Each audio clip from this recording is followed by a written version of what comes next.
the ABCD pattern kind of says A, B, C, D, and then traditionally on a and listen, Charlie, the reason that this looks sort of scribbly, this doesn't like look at this. You had a false breakout here. Like we tried to test the 9 as support and bounce off and break early, but it didn't happen, so we came down. And that's what the fundamental of an ABC pattern is. It's just trying to basically validate itself. Like it's in this validation phase. Like it's trying to validate itself as it goes, and then basically what you want to do is you want to either enter above the D. So if we break out, so basically here, so it's if it gets to this sort of region, this little region that I'm talking about, this little wedge that I'm talking right here, you want to buy the break above this, and then look to see how it reacts at the B level. So we buy the break of the D level. We gauge how it reacts at the B level, and then we look to see how it reacts at the 0 line, which is the 0 line is here. So these are our targets naturally is on the way up, is sort of these previous nodes on the ABCD. And then equally saying these can be referred to as your sort of potential stop loss points. Like if I enter at D, I keep my stop loss usually at E or D. Not usually, every time at E or D.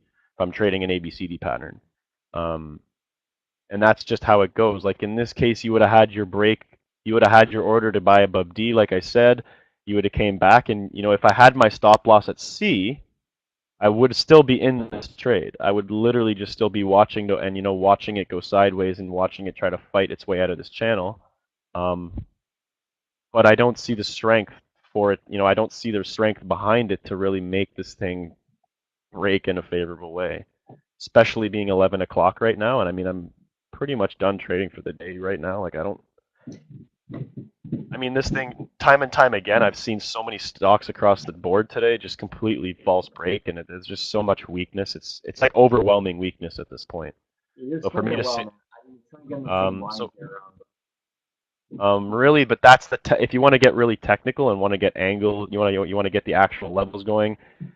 This little interior region that I'm showing you right here. Are you with me, Charlie? Yeah, I'm with you. Cool. So this little spot right here is that ideal. It's going to first, if it breaks the ABCD pattern, it's first going to step into this first region, which is created by the D, and then sort of the trifecta of the triangle. So it's going to step out into this region. Now, what I like to do is I like to gauge the strength of what's happening in this region to make sure that it has the strength to break up and out of this region. So this region here is the pattern. This is like it graduated to like the first, proving ground. And now if it shows the strength I'm looking for in this sort of region, this sort of triangle here, then I'll really bet big, or I'll have a second order. I'll have an order to add more. But really buying in this region is risky. Like I like to buy above. I like to buy breakouts. Unfortunately, in this case, I would have bought in and got completely smashed down, but I wouldn't have set my stop, which would have been here. Mm-hmm. Right? I would have been still in this trade. But I probably, I would have probably taken my profits or taken my slight loss earlier because I just generally don't like the shape of this chart anymore.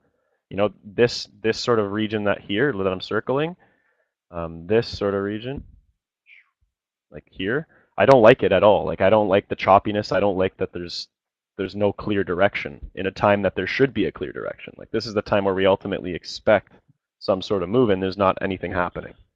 So the pattern failed. Like it's no longer pattern failed. Like yeah, ABC pattern failed here.